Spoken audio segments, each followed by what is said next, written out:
Welcome to the Low Fuel Motorsports GT3 Sprint Cup at Misano. I'm Joe Rogan, and holy shit, we've got a stacked grid with Philip Neutz taking pole.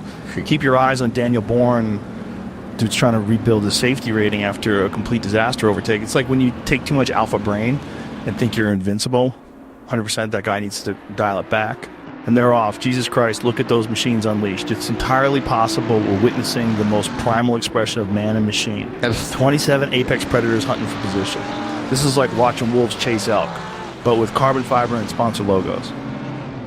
Szymański just muscled past Grams. That was savage, like a proper jiu-jitsu. Oh, Grams takes it right back from Szymański. That's crazy, man. These guys are trading positions like cryptocurrency traders on DMT. Massagey slips past Grams at Rio. That move was smooth as elk butter. Mori passes Bourne, then crashes. That's karma hitting like a leg. Bourne gets around Metlenga for P17. That's what I call redemption, folks. A buddy of mine says racing is just therapy with gasoline. 100%. Bourne needed that pass psychologically. Holy shit. Carnage at Cartesia. Massagey and Szymański both stop.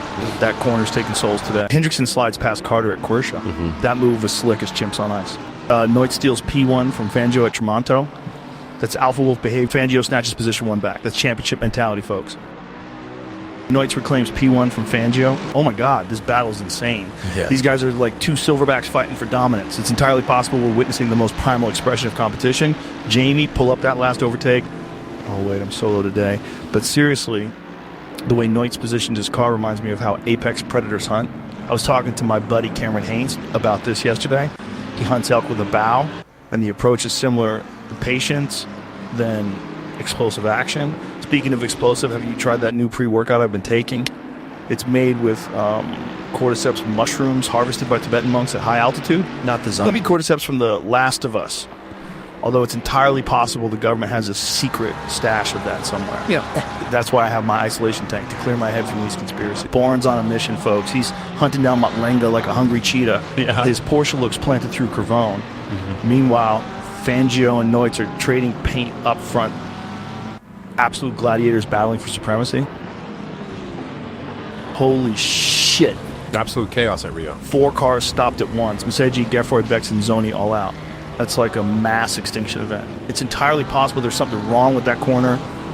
Maybe some kind of electromagnetic anomaly. My friend Eddie Bravo would say it's a government weather experiment, or maybe they all took the same line like a pack of wolves into it. Fangio is extending his lead. Look at that precision through the chicane. Neutz is pushing, but Fangio's in the zone, like a Zen master finding perfect balance between aggression and control. So I was at Misano back in 2018 with my buddy Cam Haynes, and we met this old Italian mechanic who'd been working there since like the 70s. This guy, Giuseppe or something, told us the track is built on an ancient Roman chariot racing ground. Now, I don't know if that's true, but it's entirely possible. He also claimed there's a secret tunnel system underneath that the teams use to smuggle in experimental parts. Yeah, that's crazy, man. The way he described it, Ferrari basically has an underground lab right under turn 7. Elon texted me about it later, said he wanted to check it out for some SpaceX tech application. The craziest part? Yeah, Giuseppe showed us this plant that grows only along the track wall that he claims mechanics brew into a tea that helps him stay awake for 48 hours straight. The Cartesia. I tried it. Yeah. Jesus Christ, it was like DMT and espresso. Neutz is closing the gap to Fangio, half a second between them. The intensity is palpable. These drivers are operating on pure instinct now. Their consciousness merged completely with their machines. Like it's extraordinary racing psychology on display. Bourne has stopped for no reason. Okay. What the hell? That's bizarre behavior. It's entirely possible he's having some kind of out-of-body experience in there. Maybe his neural pathways are recalibrating, or he could be doing breath work. I've talked to Wim Hof about how that can reset your system. Bourne might be trying some advanced visualization technique my buddy Navy SEAL Jocko Willing taught. Bourne's back moving. Must have been a technical glitch or momentary brain reboot. Fascinating recovery. We're looking at Tom Fangio leading with Neutz and Schnabel rounding out the podium positions. Look at this field. It's like a complex ecosystem of predators and prey. It's entirely possible this race will reshape the championship. 100%. You know what's wild about racing? The physical demands are insane. These drivers are like professional athletes who sit for a living. I've heard they lose up to 8 pounds of water weight during a hot race. Hi. Jamie, we should get a temperature reading. Oh, right, solo today. And we're back to the action. Hope you got yourself some Killcliff CBD drinks during the break. They're tremendous for focus, folks. This race has been absolute mayhem. These drivers are putting it all on the line. It's like watching gladiators with carbon fiber shields, 100% pure racing, no bullshit, just skill and courage on display. Fangio's lead looks unassailable. Masterclass in defensive driving. Daniel Bourne's climbing back up. Look at this guy. He's on a mission to redeem him. Bourne overtakes Ruba for position 24. He's finding his rhythm now. Yeah. It's like when you finally hit that flow state after a tough start. That's a comeback mindset. Bourne just passed Grams for P23. That's insane. This guy's on an absolute tear. It's like watching evolution happen in real time. You know, this reminds me of what happens when you really dial in your nutrition and supplementation. I was talking to my good friend Dr. Rhonda Patrick about this last week.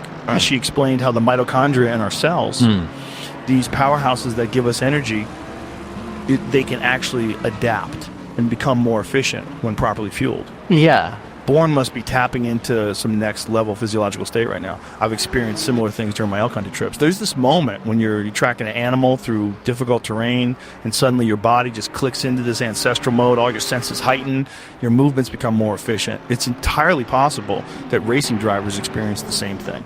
Their brain chemistry changes under pressure. And I had this neuroscientist on my podcast, this brilliant guy, Andrew Huberman, who explained how stress can actually enhance performance when properly channeled. Jamie, can we pull up that clip? Oh wait, I'm solo today. But seriously, what Bourne is doing right now is fascinating from a human performance standpoint. It's like he's transcended his earlier mistakes and found some primal racing instinct. I've been watching Bourne's technique through telemetry data, and his throttle application is remarkably smooth now compared to earlier. Yeah. It's like he's found this perfect harmony with his machine.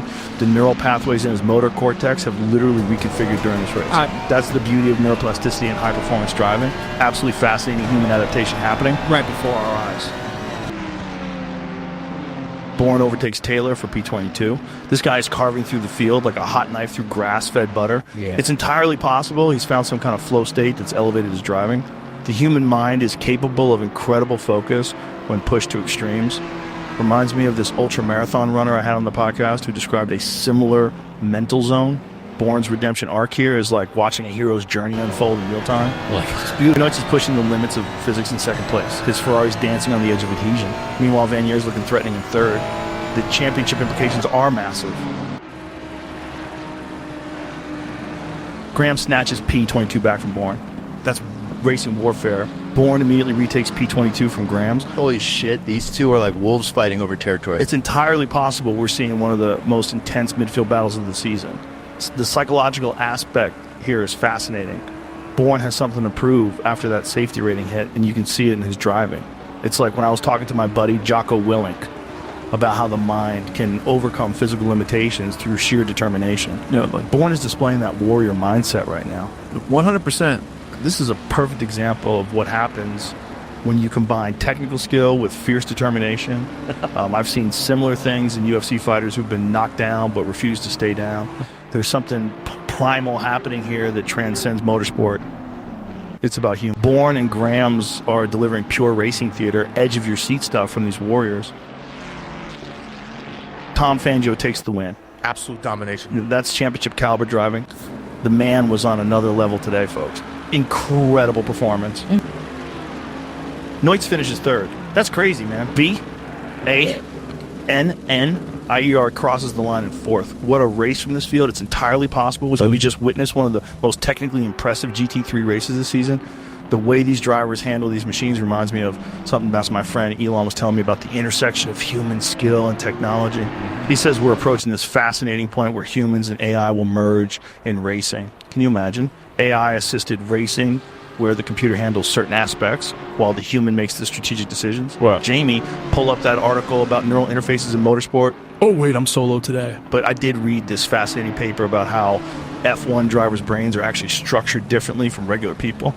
The neural pathways that process spatial awareness are hyper-developed, almost like how chimps have incredible grip strength but less fun. What an incredible display of racing craft today. These drivers pushed the boundaries of human performance. The precision, the bravery, it's like watching evolution in action. Daniel Bourne finishes P22. What a journey for this guy. From safety rating concerns to a redemption drive. It's entirely possible this race will be a turning point for his season.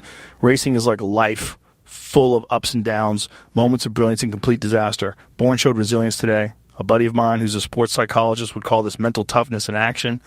Bourne needs some elk meat and a sensory deprivation tank session to recover from this emotional roller coaster. 100%.